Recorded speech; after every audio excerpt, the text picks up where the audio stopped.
que también se llama síndrome de dolor abdominal agudo.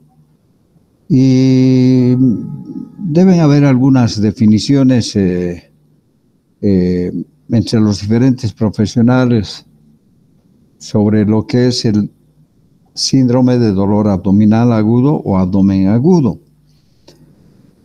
Vamos a ver nosotros, podemos ya arrancar, ¿no? Ya hay 40 alumnos.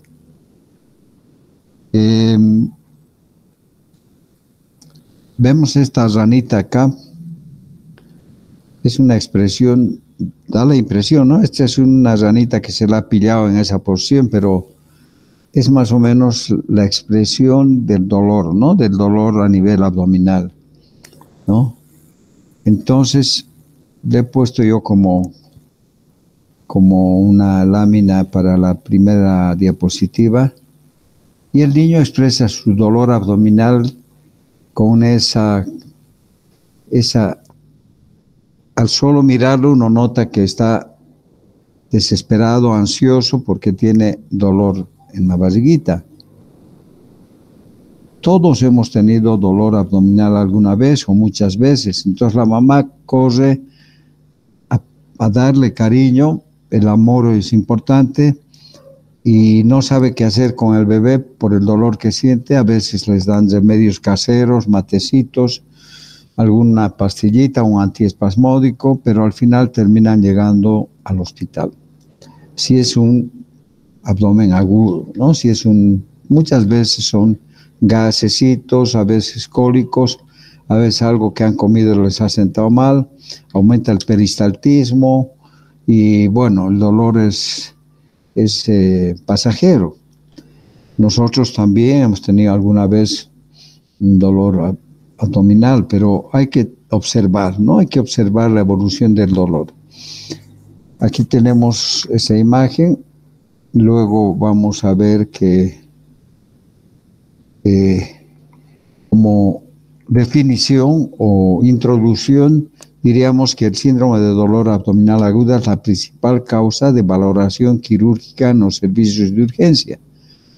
Y en pediatría tal vez es mucho más difícil hacer el diagnóstico de abdomen agudo, porque muchos niños pues no refieren, no expresan bien, no manifiestan bien otros signos y síntomas que tienen acompañando al dolor.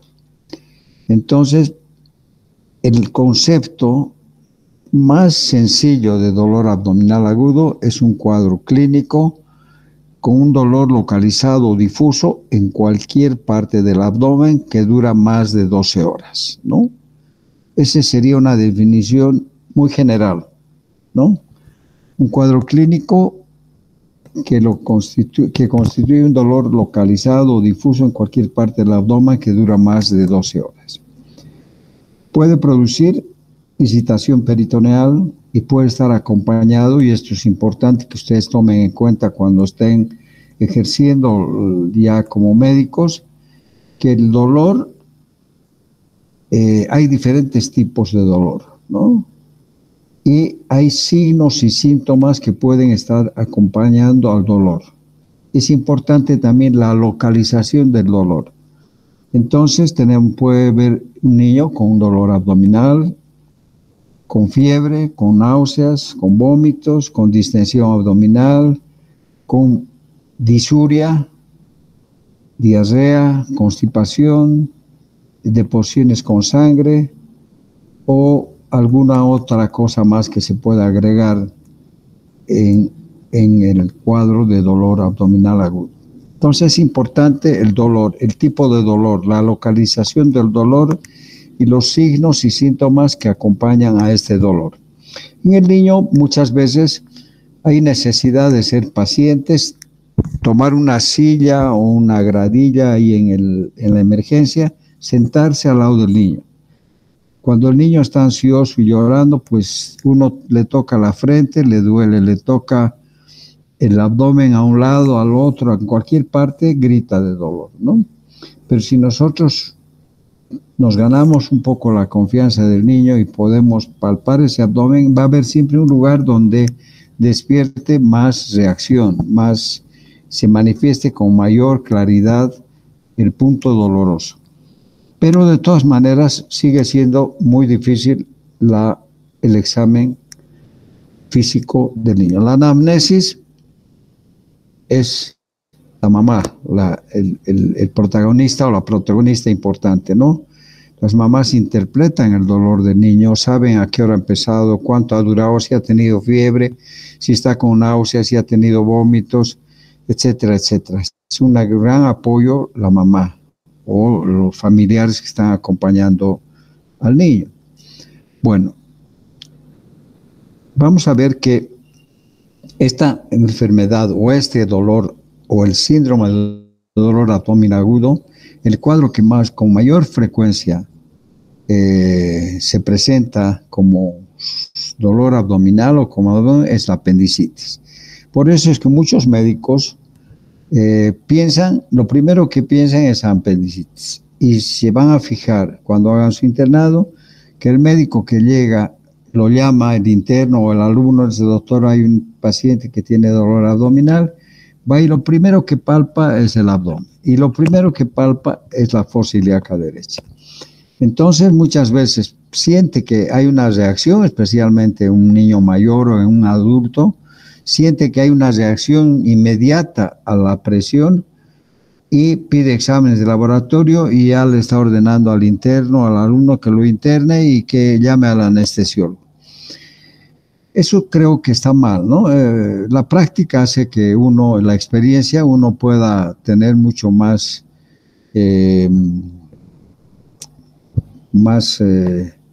¿cómo se podría decir?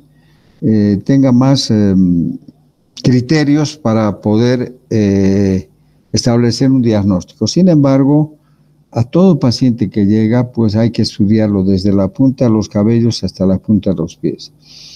Hay cuadros que simulan un dolor abdominal agudo quirúrgico y son de resolución clínica.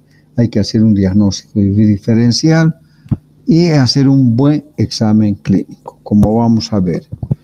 Bueno, ¿cuál es la causa del dolor? Vamos a ver que las causas más frecuentes de dolor abdominal agudo que requieren de un manejo quirúrgico varían con la edad. Vamos a ver en los neonatos. Esto no han conocido ustedes en sus clases de cirugía. Aquí les voy a dar 6 cuadros de dolor abdominal agudo que se manifiestan como abdomen agudo en los recién nacidos. El recién nacido no habla, la mamá está generalmente fuera del hospital o el niño está internado, pues el médico tiene que valerse del examen clínico, del examen físico y de los exámenes de laboratorio. Uno de los cuadros más importantes en los servicios de neonatología con terapia intermedia o terapia intensiva es la enterocolitis necrotizante o necrosante, también se llama. Ya es un cuadro que lo van a escuchar muy frecuentemente en su internado, si tienen la suerte de estar en tercer nivel, haciendo su internado en una clínica donde exista terapia intensiva neonatal. Un gran porcentaje de niños tienen enterocolitis necrotizante, más aún si son pretérmino. Luego tenemos las atresias intestinales, que ya las conocemos, ya vamos a pasar por alto eso, simplemente las vamos a mirar. El vólvulo, que también hemos hablado del vólvulo, que es con una consecuencia de una malrotación intestinal, como está aquí abajo, que también hemos hablado de eso. La patología meconial, que también hemos hablado del tapón de meconio o enfermedad meconial, o ilio meconial, que es un tapón de meconio duro, espeso, alquitranado, que provoca una obstrucción intestinal a nivel del ilio. Y la enfermedad de Hirschsprung, que es una enfermedad que muchos deben saber, algunos no han debido escuchar nunca. Entonces vamos a ver que la enterocolitis necrotizante es una enfermedad que aparece en los recién nacidos, especialmente en los niños prematuros. En más del 85% son niños prematuros. Y muchas veces lo que hace de que nosotros podamos lograr la sobrevida de un recién nacido prematuro que antes se moría directamente, hace de que exista esta enfermedad, ¿no?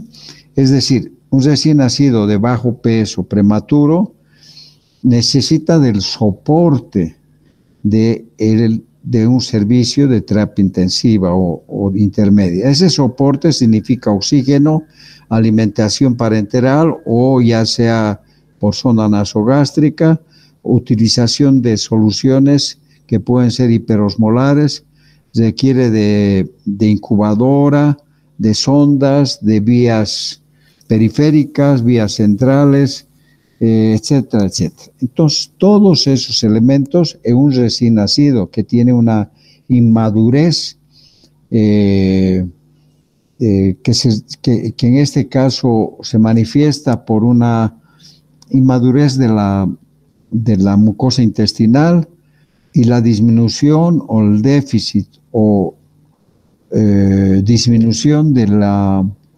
del sistema inmunológico hacen de que pueda manifestarse esta enfermedad, ¿no?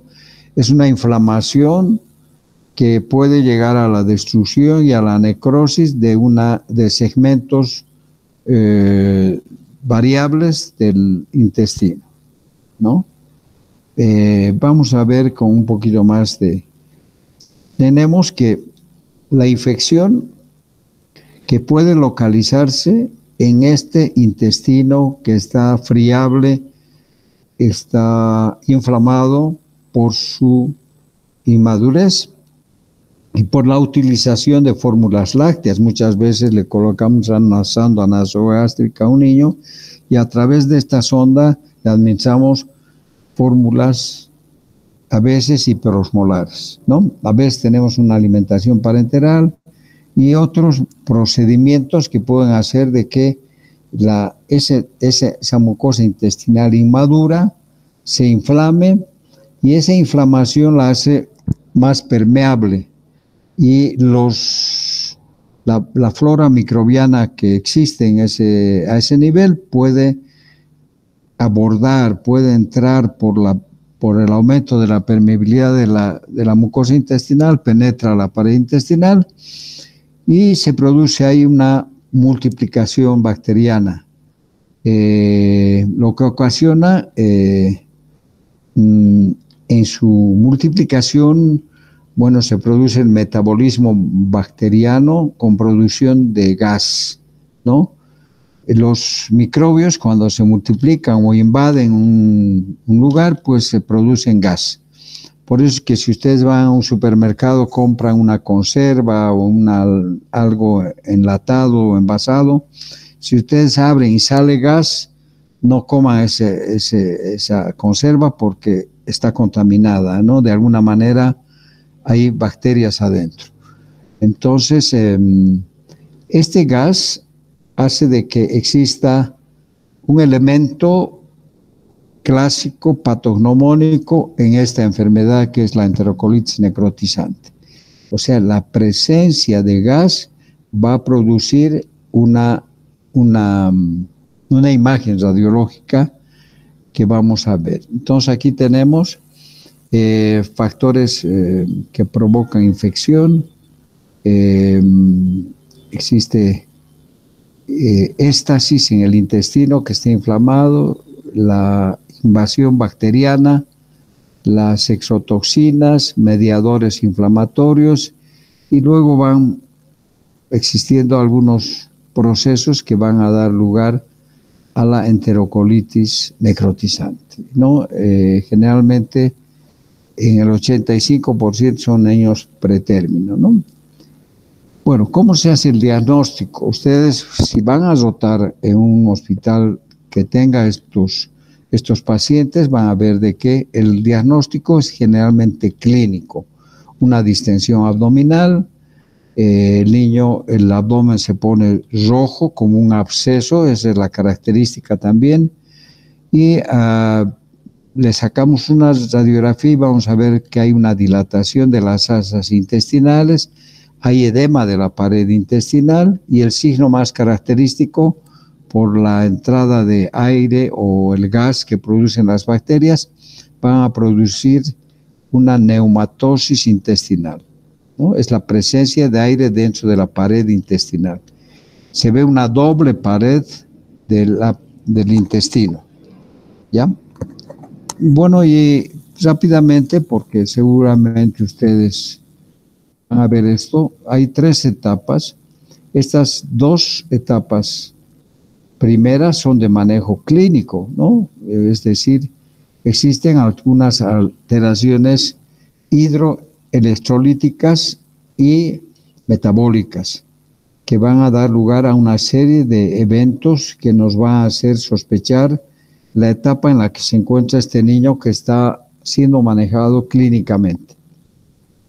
Ya, entonces, al principio no hay signos específicos, pero hay distensión abdominal. Ustedes le administran lechecita por la sonda nasogástrica y luego, después de 2 horas o 1 hora, depende de la frecuencia con que le van a dar la alimentación a este niño, antes de darle la segunda toma, aspiran el contenido gástrico, van a sacar la misma cantidad de leche de la anterior. Eso significa que hay un residuo gástrico elevado, lo que se manifiesta o es una manifestación de una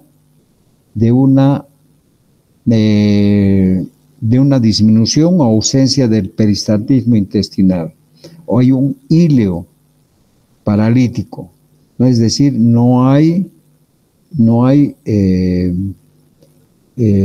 está funcionando el intestino, ¿no?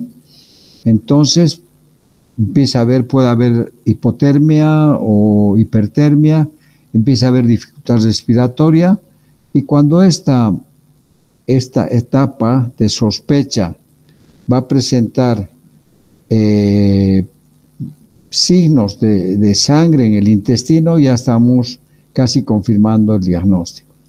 En una etapa 2 ya hay una comprobación, o sea, se está probando de que existe una enterocolitis, y a estos datos de distensión abdominal, residuo gástrico presente, inestabilidad térmica, apnea o dificultad respiratoria, si tenemos ausencia de ruidos intestinales y el signo característico de la neumatosis intestinal en la radiografía con asas dilatadas y engrosamiento de la pared intestinal, ya estamos probando que es una enterocolitis necrotizante.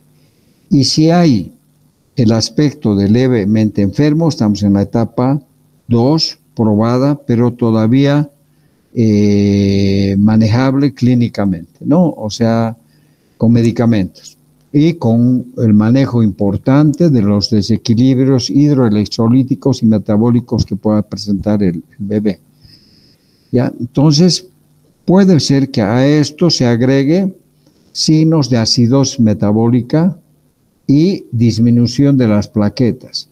En estos niños, pues, se les va extrayendo sangre muy frecuentemente para ver la evolución del cuadro. A veces bajan los electrolitos, el sodio, el potasio, disminuyen las plaquetas. Entonces, aquí vemos que puede haber una trombocitopenia, lo que nos da ya un pronóstico mucho más grave, lo que significa que hay una coagulopatía de consumo, o sea, los trombos van a estar gastándose, y entramos a la etapa 3, que ya es una enterocolitis necrotizante avanzada y severa, y que se caracteriza por signos sistémicos como hipotensión, bradicardia, acidosis mixta, metabólica y respiratoria, y la coagulación intravascular diseminada, que es la que se manifiesta por una trombocitopenia, y puede haber signos de perforación intestinal. Ahí ya es la etapa 3 de la etapa T severa, que es donde interviene ya el cirujano. Entonces lo llaman al cirujano mientras sigue administrando antibióticos, sodio, potasio, qué sé yo, algunos procedimientos para mantener el equilibrio hidroelectrolítico y vencer la infección. Entonces llaman al cirujano. El cirujano valora, dice, este abdomen está muy distendido, hay irritación peritoneal. Abrimos el abdomen y encontramos varias zonas de necrosis con puntos de perforación intestinal. Entonces ahí se aspira toda la secreción, todo el meconio que puede existir en la cavidad peritoneal y todo lo que significa el proceso infeccioso. Se aspira, se dejan drenajes y se cierra.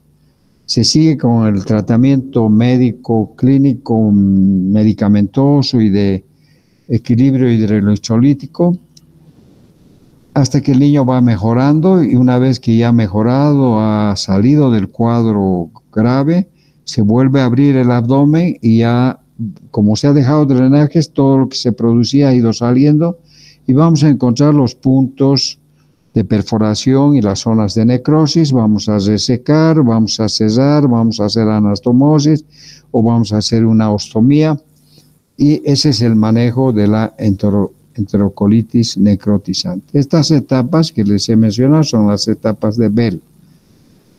Bueno, es el aspecto de una enterocolitis necrotizante, un abdomen muy distendido, rojo, brillante, que tiene los signos de Celsius, color, rubor, y da la impresión que fuera un absceso, no como la distensión abdominal de otros cuadros que hemos mencionado anteriormente y vamos a ver. Así están las asas intestinales cuando todavía no hay perforaciones, pero hay ya zonas de necrosis, y el aire en la pared intestinal, que son estas bulas que van a dar en la radiografía imágenes de doble pared y de presencia de aire en la pared intestinal con las asas dilatadas. Aquí tenemos el aire en la pared intestinal, aquí las bulas. Perdón. Entonces tenemos una doble pared y la enterocolitis, ¿no? Aquí también tenemos doble pared, hay asas dilatadas, paredes engrosadas. Bueno, el tratamiento, como les digo, ustedes van a ver y tener en mente, ya saben este cuadro, y vamos a mencionar muchas veces durante todo el semestre en varios capítulos que vamos a presentarles a ustedes. El otro cuadro es la atresia intestinal, ¿no? La atresia intestinal, el vólvulo, y ya sabemos de las atresias, sabemos la membrana gástrica, la atresia, la obstrucción duodenal por bandas, por páncreas anular, etcétera. Todo eso, más la atresia yeyuno ileal y el ilio meconial, todas constituyen también cuadros de abdomen agudo en el recién nacido. El vólvulo, que se produce por una malrotación intestinal, el intestino puede torcerse, necrosarse. Ya hemos visto las bandas de LAD, como ven aquí, que están presionando u obstruyendo el duodeno. Eso vamos a pasar. Luego tenemos la enfermedad de Hirschsprung, que ustedes deberían conocer, ¿no? ¿Saben qué es la enfermedad de Hirschsprung? Megacolon. Has leído ya en tu cuadernito, ¿no? Bueno, es un megacolon congénito, ¿no? Es que acá en Si Bolivia está ustedes... más el Chagas. ¿Cómo? Es que aquí en Bolivia se es bastante lo que es el Chagas. Entonces muchos docentes, me acuerdo, por mi lado, siempre nos hacían repetición de cómo se veía, como qué enfermedad. Ya. Bueno, la enfermedad de Chagas, bueno, Carlos Chagas, un brasileño, que por eso lleva su nombre, enfermedad de Chagas, Carlos Chagas. Yo estuve en Brasil hace unos años atrás, fui a hacer una pasantía sobre Chagas congénito. Estuve en Goiânia casi un mes, unos 22 días. Y en Brasil, creo que cuando yo fui, ya no había Chagas por vector, ¿no? el Chagas que existía, y tuvimos oportunidad de ver a los pacientes chagásicos en diferentes servicios como cardiología, como cirugía, y en estudiantes o médicos jóvenes como ustedes, haciendo ya dilataciones esofágicas por el megaesófago, ¿no? Capísimos. Yo miraba eso y cómo manejaban a esos pacientes que llegaban vomitando porque no tenían paso por el esófago, y después ya en una segunda, tercera, cuarta sesión ya podían inclusive comer alimentos sólidos por las dilataciones esofágicas que les hacían estos médicos, seguramente recién egresados, estando haciendo la especialidad de cirugía o de alguna, o eran residentes o internos, ¿no? Bueno, tuve una buena experiencia. El Chagas que hay en el Brasil es congénito, es decir, las políticas de salud en el Brasil para la eliminación del Chagas consistía en el mejoramiento de las viviendas, el revocado de las paredes donde podían estar los nidos de las vinchucas, y la fumigación que era importante.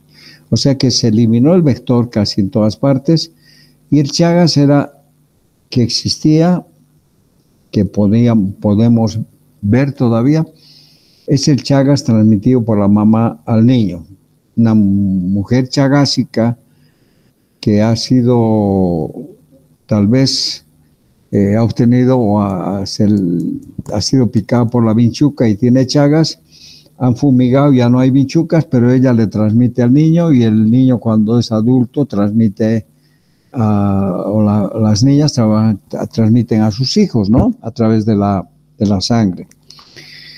El Chagas congénito. Pero parece que hay una fruta que se llama azaí, que han encontrado que hay vinchucas ahí, que puede ser causa también de la reaparición del Chagas por vector. Bueno, ¿qué pasa con el Chagas? El Chagas, el tripanosoma, va destruyendo la inervación del intestino, o sea, los plexos de Meissner y Auerbach, ¿no? Lo que va a provocar es que disminuya o desaparezca el peristaltismo intestinal desde un segmento del intestino que generalmente es a nivel del sigmoides. Entonces, como no hay peristaltismo, ya no avanza el contenido intestinal hacia el ano, y bueno, se queda y se va dilatando el colon por encima de la falta de peristaltismo, y se produce un megacolon chagásico, ¿no? Que hay que operar generalmente. En el niño, el recién nacido puede tener un megacolon, y esto es porque en el recién nacido, durante el desarrollo embrionario, mejor dicho, van migrando durante el desarrollo las células simpáticas de la cadena linfática, de la cadena simpática van migrando hacia el intestino las células simpáticas que van a dar lugar a los plexos de Meissner y Auerbach, ¿no? Estos plexos, pero de pronto por alguna razón dejan de migrar o no llega a migrar en algún segmento del intestino, que generalmente es un segmento corto del sigmoides. A veces hay una ganglionosis en todo el intestino, pero generalmente en un segmento corto del sigmoides, donde ya no hay peristaltismo, entonces se produce el megacolon congénito o enfermedad de Hirschsprung, ¿ya? Esa es la causa, ¿no? Muy parecido al megacolon chagásico. Bueno, ¿han entendido, no? Bueno, vamos a pasar a la patología meconial, que ya la hemos visto, que está relacionada con la fibrosis quística, que es la disminución del contenido acuoso de todas las secreciones, y la más grave es en el aparato respiratorio, y las personas se mueren por problemas respiratorios, por la viscosidad de las secreciones bronquiales. En el intestino existe un espesamiento y endurecimiento del meconio, que tiene un aspecto duro, alquitranado, negro, viscoso, que se pega en el segmento del ilio, cerca al ciego, y se llama ilio meconial o tapón de meconio o patología meconial o enfermedad meconial, ¿no?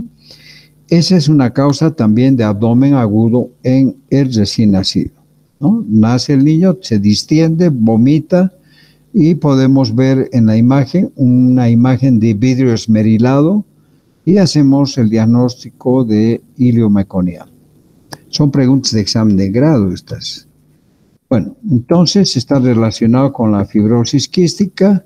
Ustedes van a tener alguna literatura sobre esto, pero no vamos a hablar ya de eso. Aquí tenemos en el ilio meconial, aquí tenemos el meconio con puntitos, burbujitas de aire que hacen que tenga el aspecto de vidrio esmerilado. Hay una gran distensión abdominal con niveles hidroaéreos, y en la parte distal del abdomen no contiene aire, ¿no? No hay aire que vaya al recto. Hay niveles así, casi diríamos el signo de la escalera que se ve en los casos de obstrucción intestinal. Luego aquí tenemos todo el detalle de la fibrosis quística, que no la vamos a leer, ustedes pueden leerla. El aspecto de una distensión abdominal en el ilio meconial. No es el aspecto del abdomen rojo, pero cuando tenemos distensión abdominal, vómitos que son biliosos generalmente, y sacamos una radiografía y vemos que hay la imagen de vidrio esmerilado, bueno, vamos a ver. Se puede operar, se puede abrir, vaciar todo ese, o hacer la resección de todo ese segmento. Aquí tenemos el ilio meconial, que está prácticamente taponando casi todo el ilio. Y bueno, luego tenemos la maldotación intestinal, que ya hemos hablado de eso. Aquí tenemos las bandas de LAT o bandas peritoneales que van a obstruir el duodeno. Es una emergencia, es decir, es un cuadro de abdomen agudo en el niño, ¿no? La malrotación intestinal, que puede provocar también el vólvulo. Bueno, ya yendo a los lactantes, tenemos estas 5 patologías que son las que más frecuentemente se ven. La invaginación intestinal, ustedes han debido hablar de la invaginación intestinal, que es que ya es del lactante. Esto ocurre en niños en las primeras semanas de vida. También se llama intususcepción, ¿no? Luego tenemos el divertículo de Meckel, la estenosis hipertrófica del píloro y el vólvulo, que ya lo hemos mencionado. Vamos a hablar de la invaginación intestinal. La invaginación intestinal, yo rápidamente le voy a explicar y van a quedar para que ustedes lean, es la introducción de un segmento de intestino al mismo intestino. La más frecuente es la invaginación iliocecal o iliocólica. El ilio se introduce a través del ciego hacia el colon, ¿no? Inclusive puede ir migrando, desplazándose esta cabeza de invaginación por el colon ascendente, el colon transverso, el colon descendente y salir por el ano. Da la impresión de que fuera un prolapso rectal. Puede haber una invaginación ilio-ilial, o sea, el ilio penetra por una cabeza de invaginación que puede ser un ganglio y se introduce dentro del colon. Este es un cuadro que antes se diagnosticaba con enema de Vario. Esto se produce generalmente en niños que pueden estar lactando leche materna y tomando leche de fórmula. Entonces puede ser que los cambios de pH o de la alimentación materna y la alimentación con soluciones que pueden ser hiperosmolares, haya una discrepancia del peristaltismo que hace que una zona avance más rápido, o sea, tengan peristaltismo mayor y penetre a otro segmento. Entonces se usaba antes, bueno, la clínica, para que ustedes entiendan bien, es los vómitos, ¿no?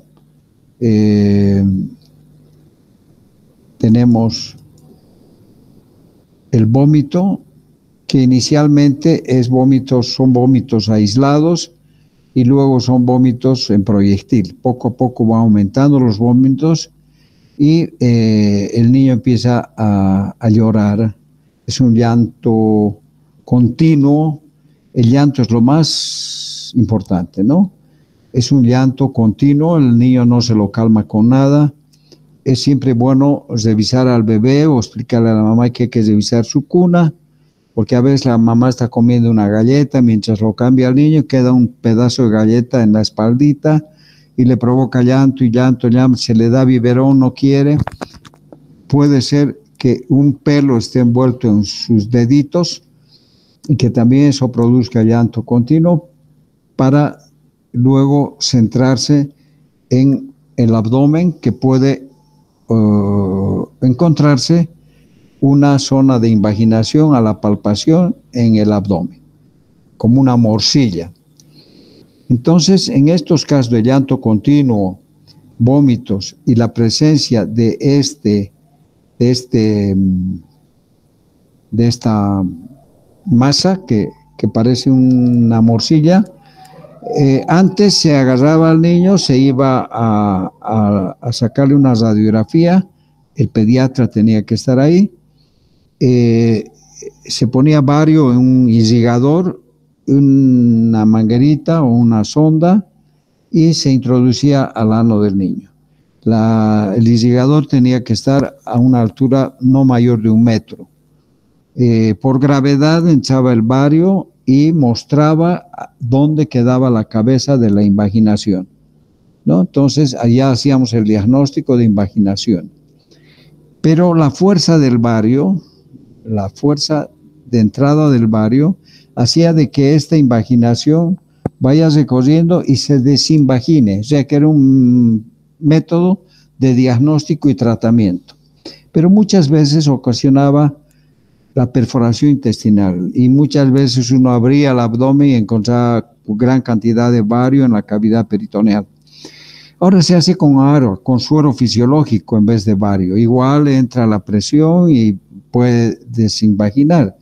Ahora también se usa la ecografía, inclusive la resonancia magnética o la tomografía, para poder ver el segmento invaginado. Hay signos radiológicos y de ecografía para poder determinar si es una invaginación intestinal. Pero la clínica, dolor, llanto continuo, vómitos que cada vez son más frecuentes y la presencia de una masa en la pared abdominal a la palpación en un momento de sosiego del niño, y luego el bario o el suero fisiológico. Dos puntos que hay que considerar. Uno, que si llega el niño a la consulta del médico con llanto continuo y la masa y todo eso, uno tiene que ver si tiene deposiciones en el pañal. Si las deposiciones son con flemas y con sangre, no hay que hacer el enema de bario ni de suero fisiológico, porque la presencia de sangre en las heces, que tiene un aspecto de jarabe de grosella, significa que hay sufrimiento intestinal y al hacer el enema podemos perforar el intestino. Entonces directamente hay que operar. Ya, si no hay sangre o no hay ni siquiera deposiciones en el intestino, uno puede con el dedo meñique, con guante, hacer un tacto rectal y tratar de sacar meconio. Si ese meconio está sin sangre, sin flemas, bueno, se hace el enema de bario. Pero si sale con sangre, no se hace. Bueno, ahora hay otros signos que podemos ver, porque la medicina va avanzando, que se llama el signo Diana, que es un anillo, este anillo radiolúcico que rodea una masa con densidad de partes blandas. Esta es la invaginación, esta es la zona de invaginación. Esto se ve en el examen por imagen. El tratamiento, como les he dicho, es la la reducción, la desinvaginación por el bario o el suero fisiológico. Pero en caso de que no se pueda, hay que operar. Y si se opera, hay que ver si no hay sufrimiento intestinal, no hay necrosis, y no hay que jalar el extremo que está invaginado, como en este caso. No hay que jalar de aquí, sino que hay que empujar de arriba para empujar la cabeza de la invaginación, porque muchas veces uno jala y como hay sufrimiento puede quedarse con el intestino o lesionar el intestino. Bueno, aparte de eso, pues hay medidas generales, ¿no? Hidratación del paciente, evitar la alimentación, poner una sonda nasogástrica para evitar la broncoaspiración, colocar una vía y referirlo al tercer nivel. Bueno, aquí tenemos ahora el otro. Ahora la intervención quirúrgica, como les digo, es en caso de que haya sufrimiento intestinal. La estenosis hipertrófica del pilo. Esta es una patología que se presenta con relativa frecuencia y generalmente antes se llamaba hipertrofia congénita del pilo. Sin embargo, estos niños empiezan a tener manifestaciones clínicas en las primeras semanas de vida. Es decir, hay una obstrucción por un engrosamiento de la musculatura de la región del píloro. Esto va aumentando cada vez más hasta que llega a cerrarse totalmente el píloro. Los vómitos inicialmente son esporádicos, como se está estrechando, esporádicos. Pero de pronto es un vómito en proyectil y ya no tolera nada y llora, está deshidratado porque no está ingiriendo ningún líquido ni alimento, se desnutren y se deshidratan. Y los vómitos son incoercibles, o sea, vomitan y vomitan y vomitan al extremo de que se deshidratan y pueden entrar en shock hipovolémico.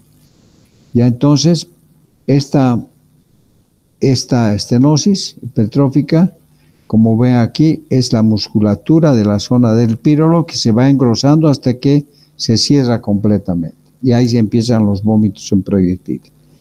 ¿A qué se debe esto? ¿Cuál sería la causa? Antes, es decir, se ha relacionado mucho con la eritromicina. La eritromicina es un antibiótico. Han debido llevar ya antibióticos en pediatría con la doctora Maya. Este antibiótico era muy usado para la profilaxis o la prevención o para el manejo y tratamiento de la coqueluche, ¿ya? De la tosferina. Tal vez la tosferina, el organismo, la mamá no le pasa anticuerpos al niño y puede hacer un niño que está en la incubadora o está recién nacido, si está en contacto con alguien, puede hacer tosferina en los primeros días de vida. Entonces antes se les daba eritromicina como profilaxis, especialmente si había una epidemia de coqueluche. Entonces estos niños que recibían eritromicina pues eran susceptibles a hacer una hipertrofia de píloro, ¿ya? Estadísticamente había más o menos 7 veces más u 8 veces más que cualquier otro niño, aquellos que habían recibido profilaxis para la tosferina con dosis de eritromicina. Bueno, entonces esto se soluciona. Hay que colocar una sonda nasogástrica, ponerle una vía, mandarlo al tercer nivel con ropita y con un suero para cubrir el requerimiento hídrico, calculando más o menos a 100 centímetros cúbicos por kilo peso, lo que daría más o menos unos 300 ml en 24 horas.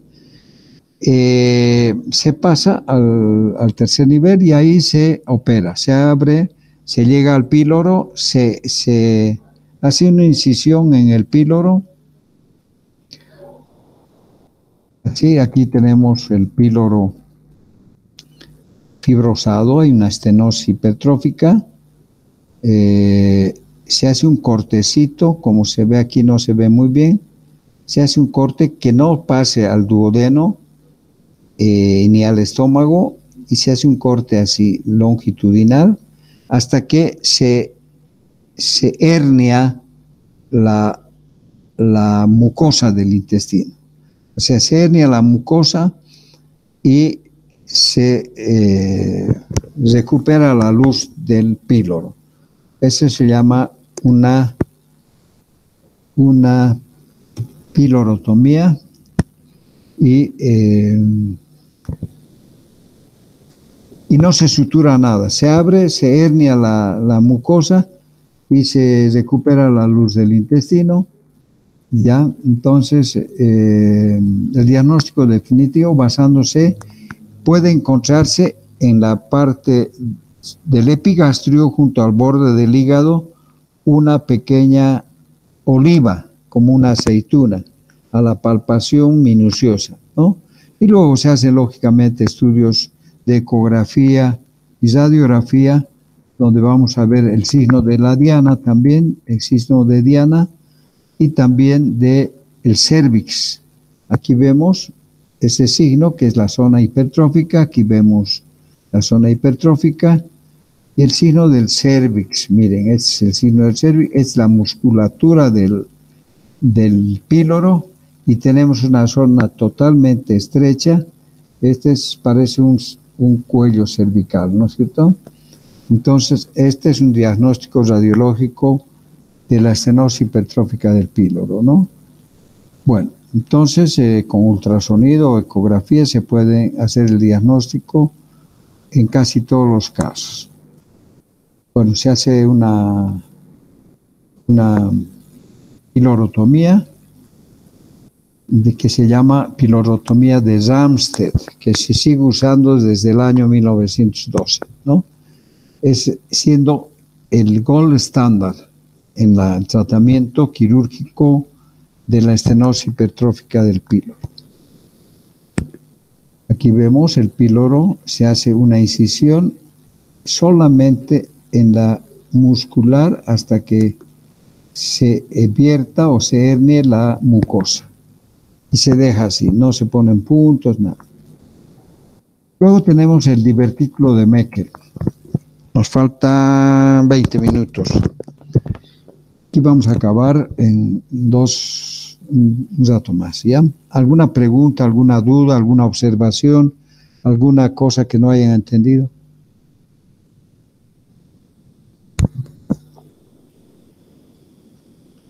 Se han quedado mudos, che. Andrea, Carmel. Sí, doctor, aquí estoy. ¿Está todo claro? Todo claro. Amanda Freitas.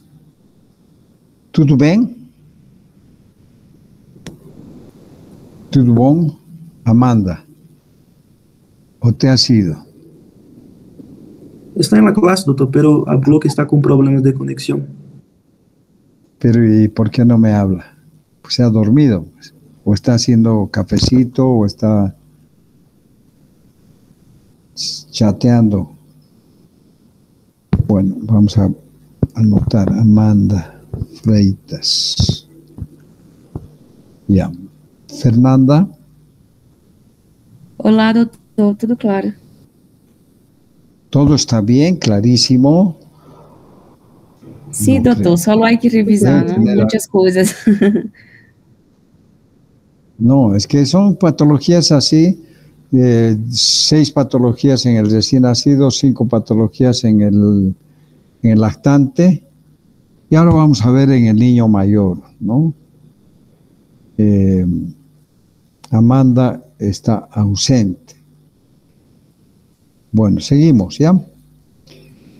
Tenemos, aparte en el lactante, tenemos el divertículo de Meckel. ¿Qué es el divertículo de Meckel? Y yo les digo esto porque yo he operado con internos, con alumnos, cuando he estado bien.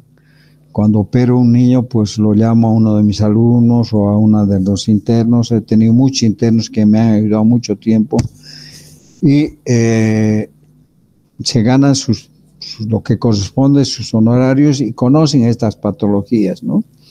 A veces uno tiene un paciente con abdomen agudo, es un lactante o niño mayor o adulto. Yo operé a un amigo que quiso que yo lo operara. Yo le decía, pero yo opero niños, pero no importa, debe ser más fácil para vos operarme. Vino con un cuadro de apendicitis, ya de peritonitis, tenía una peritonitis, y lo operé y tenía pus y caca en la cavidad peritoneal. Aspiré todo eso y encontré el apéndice, estaba totalmente sanito, como si nada hubiera pasado.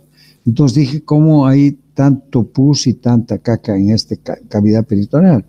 Entonces uno revisa el ilio terminal y de pronto sale esto, un divertículo de Meckel, esto de aquí, esto. Esto corresponde a un resto embrionario de un conducto que existe en el desarrollo que se llama conducto ónfalo-entérico, ¿ya? Que va del ombligo hacia el intestino, va a la pared. Algunos textos dicen conducto ónfalo-mesentérico. Aquí está el mesenterio, es antimesentérico, o sea, es un conducto ónfalo-entérico. Esto va hasta el intestino y tiene que cerrarse, se oblitera, como hemos hablado del conducto peritoneo vaginal. Esto se oblitera, se cierra y ahí se acaba, pero en algunos queda un resto, ¿ya? Inclusive en algunas mamás que van a controlar a su niño, dice, le sale caquita por el ombligo.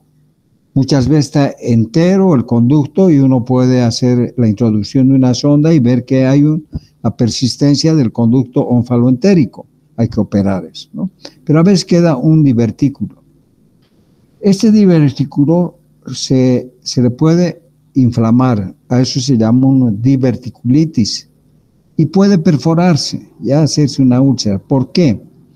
Haciendo estudios de tecnecio radioactivo, vemos que este es el estómago, y aquí vemos que esta es la mucosa gástrica, y en el divertículo también hay mucosa gástrica. Es decir, que en este divertículo se produce ácido clorhídrico. Y si es un niño aprensivo o el llanto, el chico llora mucho, que sí, puede ser que genere más ácido clorhídrico y se produzca una inflamación, una diverticulitis. O se perfore y se produzca una peritonitis por el divertículo. Entonces es un hallazgo, ¿ya? Y los signos y síntomas que dan como abdomen agudo, pues son parecidos o similares al de una apendicitis aguda. O sea, no se olviden el divertículo de Meckel.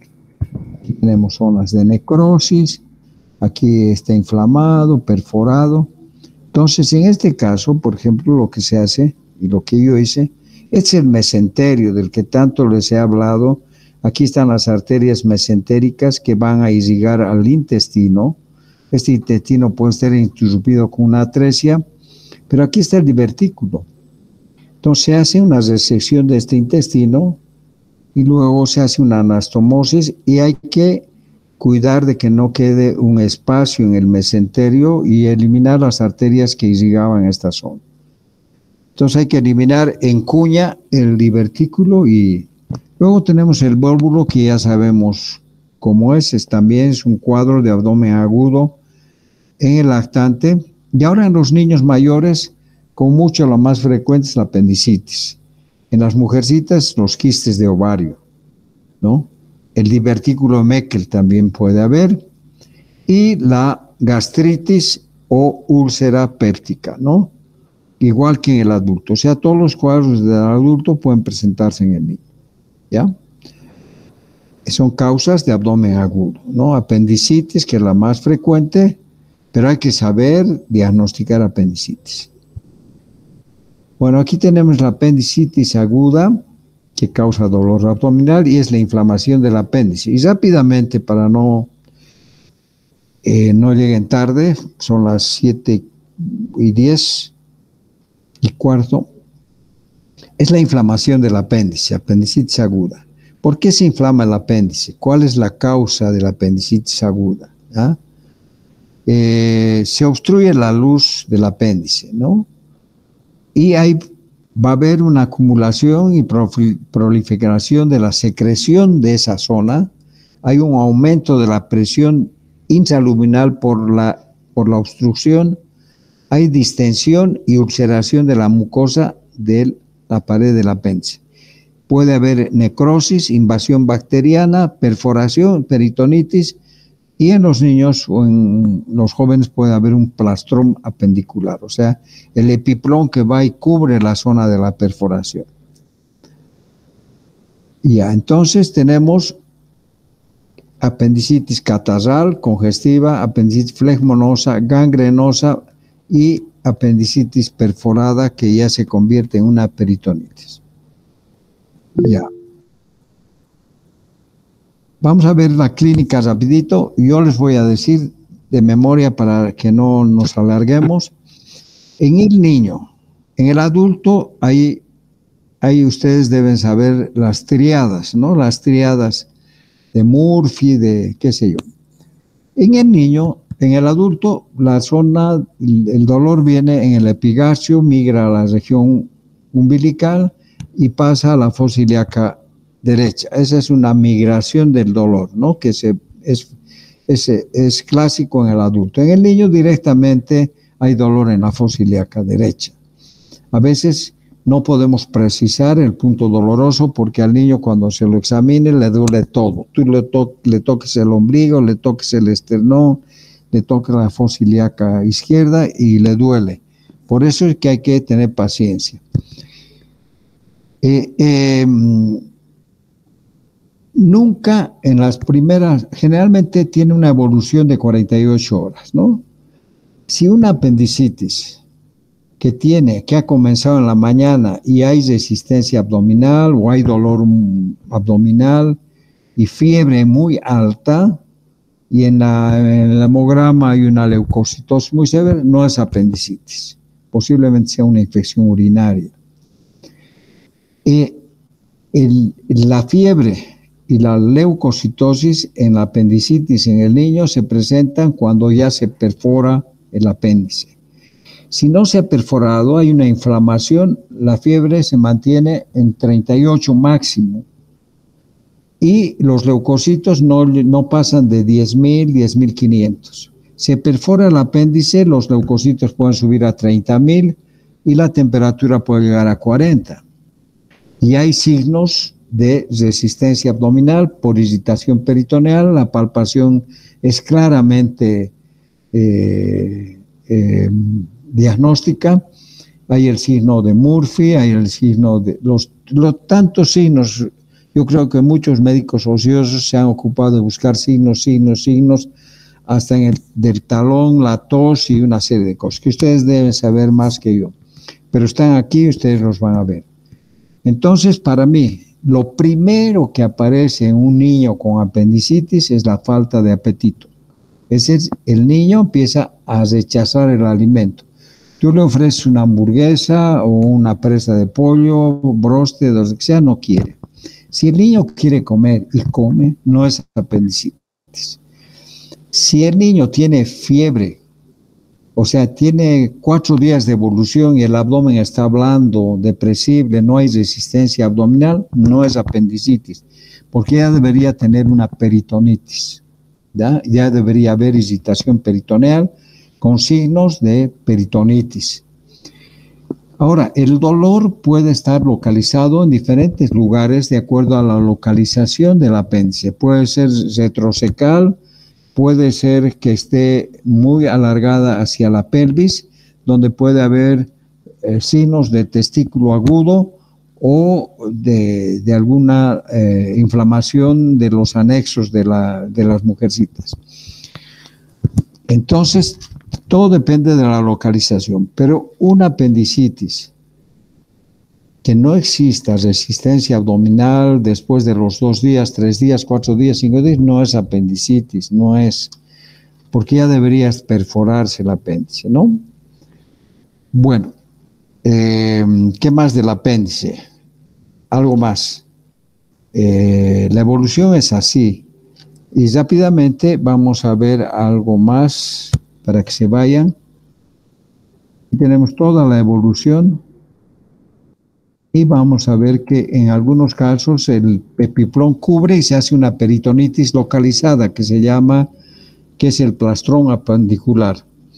Yo muchas veces me he encontrado con el plastrón, he retirado el epiplón y he visto la perforación, he aspirado esa zona, no hago un lavado completo del intestino porque voy a diseminar, pongo un drenaje en la zona del plastrón, saco el apéndice, lógicamente hago una apendicectomía, dejo un drenaje en el plastrón y otro drenaje que saco por debajo del ombligo y que va al fondo de saco de Douglas o a la región retrovesical para que, y lo pongo al niño en Trendelenburg, ¿no? O sea, no, en Fowler, posición Fowler, donde todo lo que va drenando va a ese fondo de saco y va a salir por el tubo que está en el medio. Y la herida y el plastrón va a drenar por el tubo que dejo en la zona de la herida.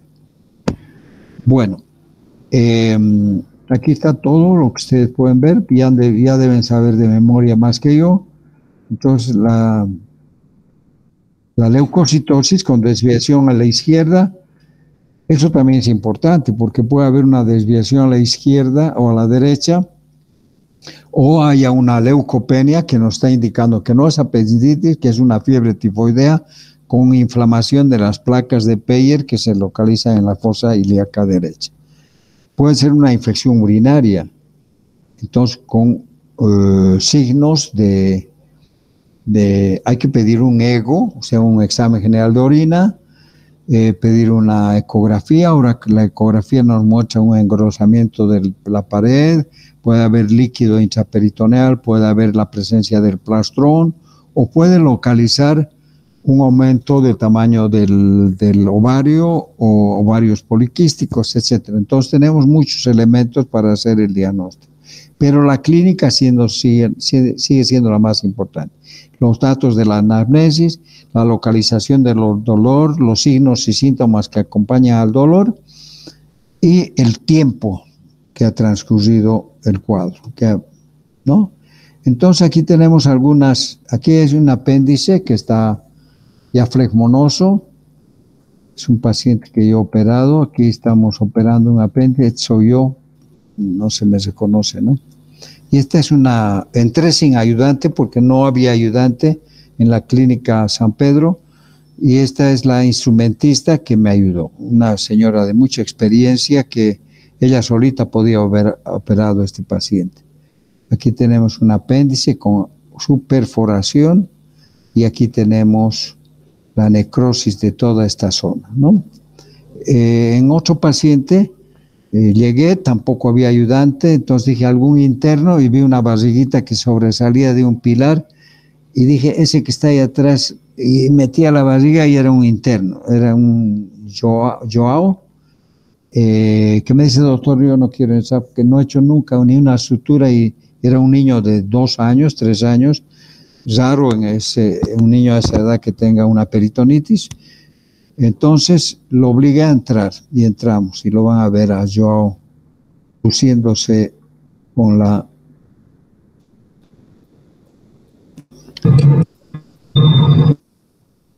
Doutor, usted me llamó y yo iba a pedir a Jordan para avisar que estaba con problemas de conexión. Usted me llamó y ha pedido Jordan para avisar que estaba sin conexión. No micrófono de mi computadora no funciona. Tuve que ingresar en teléfono ahora. Ahora puedo hablar. Ya. Está muy bien. Voy a borrarte tu... Bueno, aquí tenemos la anterior, está mostrando aquí vemos la obstrucción. Me olvidé decirles que la principal, esto es pregunta de examen de grado. La primera causa de obstrucción intestinal, ¿cuál es? ¿Alguien me dice? ¿Qué obstruye el apéndice para que se inflame y se perfore luego? ¿Qué es lo más Restos de frecuente? alimento, restos fecales. ¿Qué? ¿Qué? Pedazos de Serían los alimento, fecalitos. pedazos de cuerpos fecales. No, Los los parásitos fecalitos. son, Ascaris lumbricoides. no, es hipertrofia. La hipertrofia de los linfoidea, ¿no? Después, en segundo lugar, están los fecalitos, ¿no? Aquí hay un fecalito obstruyendo el apéndice y aquí tenemos también el fecalito, la fibrina, la punta necrosada. Y vemos aquí un niño de 2 años que fue internado con una hemorragia digestiva por una amebiasis. En su examen había abundantes trofocitos de entomeba histolítica con deposiciones con sangre, y luego hice fiebre, distensión abdominal, y me llamaron y no había ayudante, entonces entré con la instrumentadora esa y con Joao, que estaba escondiéndose detrás de un pilar que no quería entrar. Él me ayudó, encontré todo el intestino cubierto de fibrina.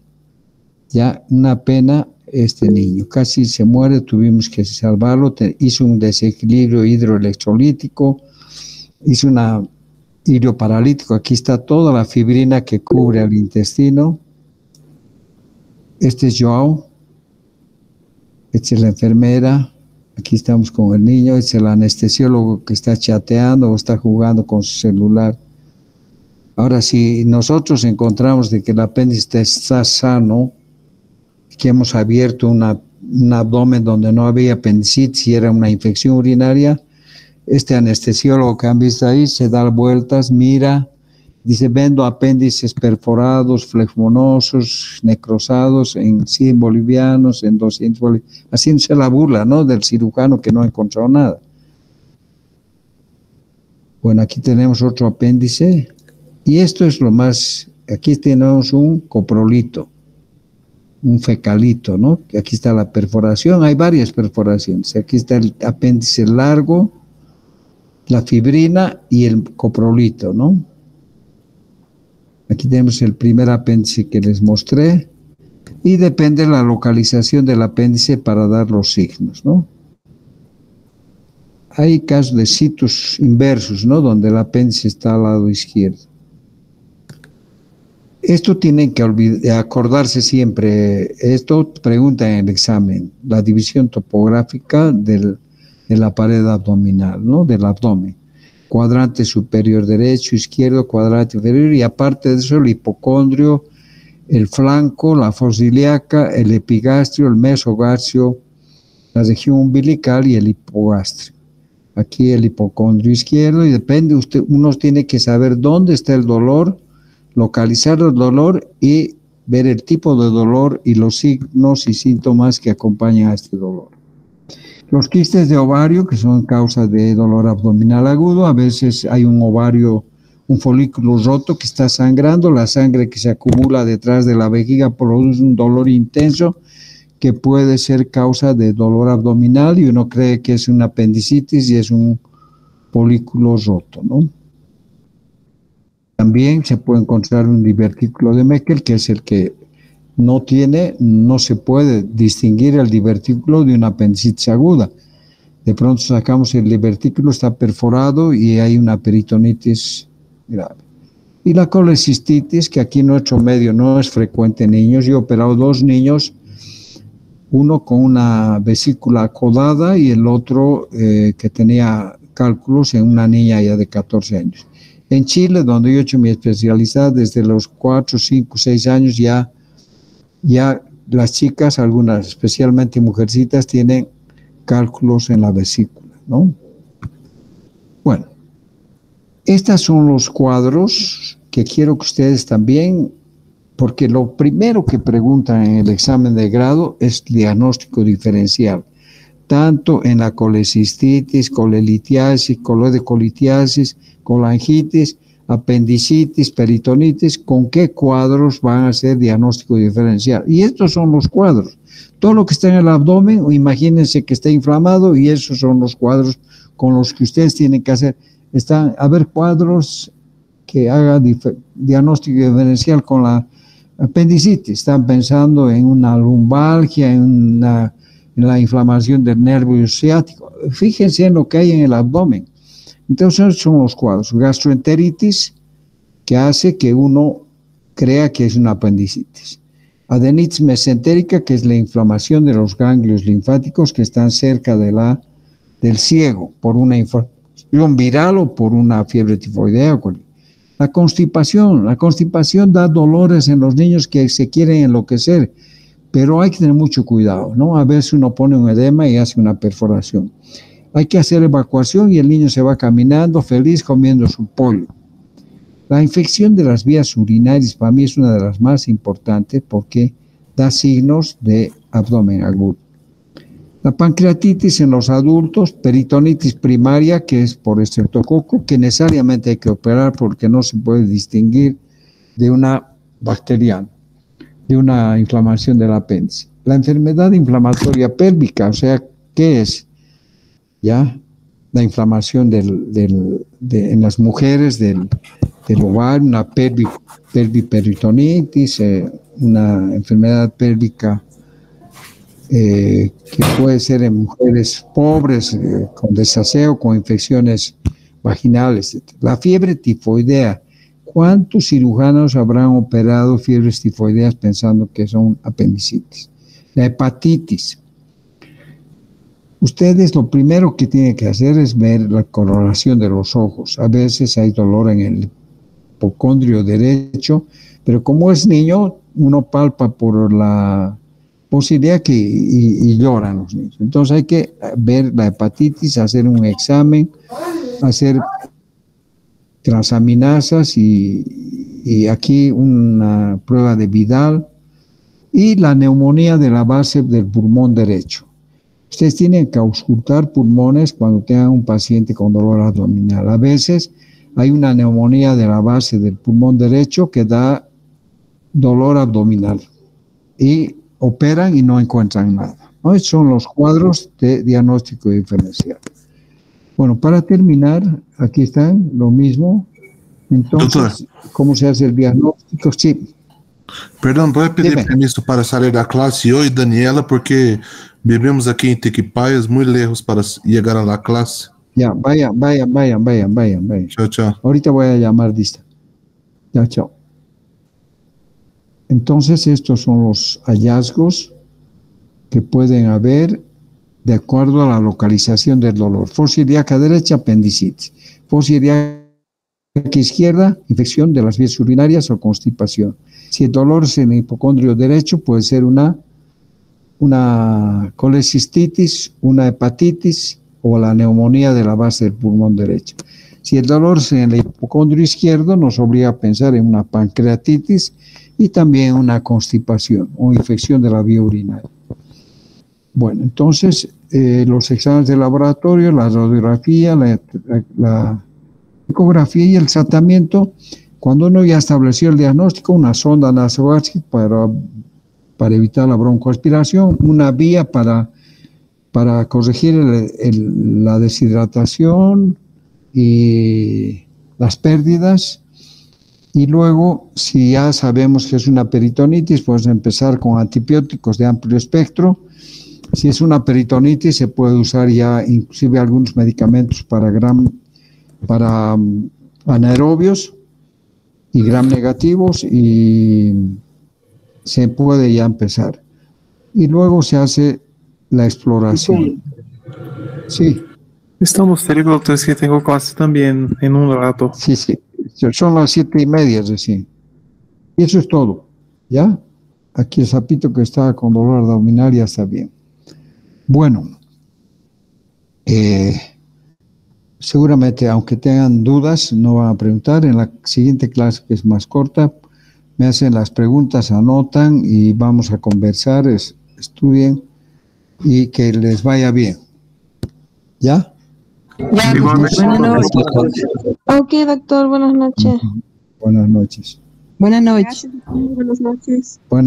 Buenas noches. Chao, doctor, buenas noches. Chao, doctor. Buenas noches. Buenas noches, doctor. Chao. Buenas noches.